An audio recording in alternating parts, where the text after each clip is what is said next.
అన్నదమ్ములు సుఖంగా ఉండాలని, సంతోషంగా ఉండాలని ఆడపిల్లలు అంటే ఆ ఇంటికి ఆడపిల్ల ఇంటిని చాలా గొప్పగా తన కన్నవారంతా బాగుండాలి, తన కుటుంబం బాగుండాలి, తన అన్నదమ్ములు బాగుండాలి, తన తండ్రి బాగుండాలి, తన తల్లి బాగుండాలి, తన కుటుంబం తన వంశం కూడా ఎప్పుడు వృద్ధిగా ఉండాలని ఆడపిల్ల ఎప్పుడు కూడా కోరుకుంటుందండి.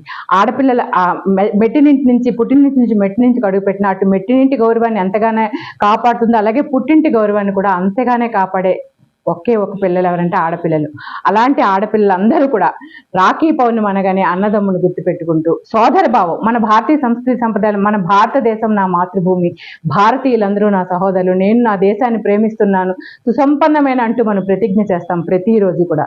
ఎందుకంటే మన భారతదేశంలో ఒక అక్క చెల్లెలు అన్నదమ్ములు, మన తల్లికి పుట్టిన బిడ్డలు, మన అందరం భారతీయులు. భిన్న జాతులు, భిన్న మతాలు, భిన్న కులాలు, భిన్న సంస్కృతులు, ఎన్ని జాతులు, ఎన్ని మతాలు, ఎన్ని కులాలు ఉన్నప్పటికీ కూడా మనందరం భారతీయులు అంటూ సగర్వంగా మనందరం చెప్పుకునే విధంగా మన భారతీయులందరం కలిసికట్టుగా ఉంటూ ప్రతిజ్ఞ ప్రతిరోజు చేస్తాం.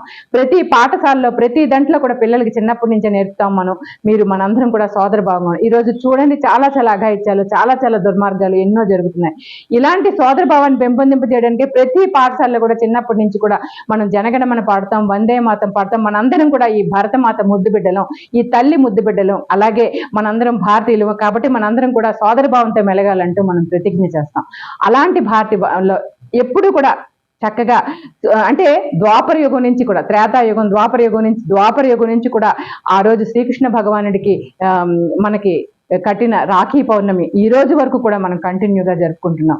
చాలా చాలా దేదీప్యమానంగా పౌర్ణమి అనేసరికి ఒక నిండు చందమామ, నా చల్లదనాన్ని చూపించే చందమామ, ఆ చల్లని చంద్రుని సాక్షిగా తన పుట్టింటి వారు ఎప్పుడు కూడా సంతోషంగా ఉండాలని, తన సోదరుడు ఎప్పుడు సంతోషంగా ఉండాలని, తన కుటుంబం పర్యంగా, పిల్లల పర్యంగా తను ఉన్నతంగా ఎదగాలని, తనకి తన కుటుంబానికి ఎప్పుడు కూడా చూడండి, ఆడపిల్ల కొంతవరకు కూడా తండ్రి తోడు నీళ్ళ పెరుగుతుంది, తర్వాత తన అన్నదమ్ములు తోడు నీళ్ళ పెరుగుతుంది, తర్వాత భర్త తోడు నీళ్ళ ఆడపిల్ల ఎప్పుడు కూడా తన జీవితాంతం కూడా ఒక పురుషుని తోడి నీటిలోనే పెరుగుతుంది.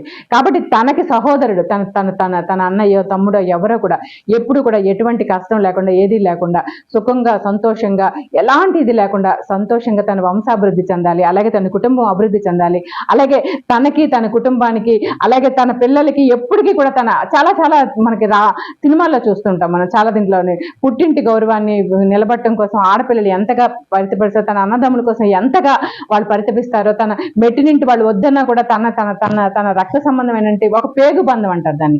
ఎందుకంటే ఒక ఇంట్లో పుట్టిన అన్నా చెల్లెల అనుబంధం జన్మల సంబంధం. కాబట్టి ఈ జన్మ సంబంధం కాదు, ఎన్నో జన్మల సంబంధం. ఒక తల్లి బిడ్డ కడుపులోని ఒక రక్తాన్ని పంచి ఆ రక్త సంబంధంతో ఆ బిడ్డల్ని కంటది. కాబట్టి తన అన్న కానీ తన తమ్ముడు కానీ సంతోషంగా ఉండాలి, తన వంశ అభివృద్ధి చెందాలి. రక్షాబంధనం అంటారు. బంధనం అంటే దీన్ని బంధించబడింది అంటే తన ఇద్దరి బంధం.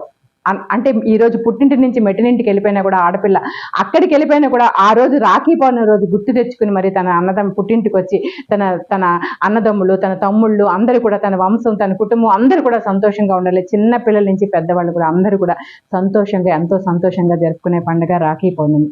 ఈ రాఖీ పౌర్ణమి చాలా చాలా వేరే స్టేట్లో, మన భారతదేశంలో విభిన్న ప్రాంతాల్లో విభిన్న రకాలుగా జరిగినప్పటికీ కూడా మన సంస్కృతి సంప్రదాయాల ప్రకారం మన ద్వాపర యుగం నుంచి కూడా ఇది కంటిన్యూగా ఈ పూజ చేస్తూ ఉన్నాము.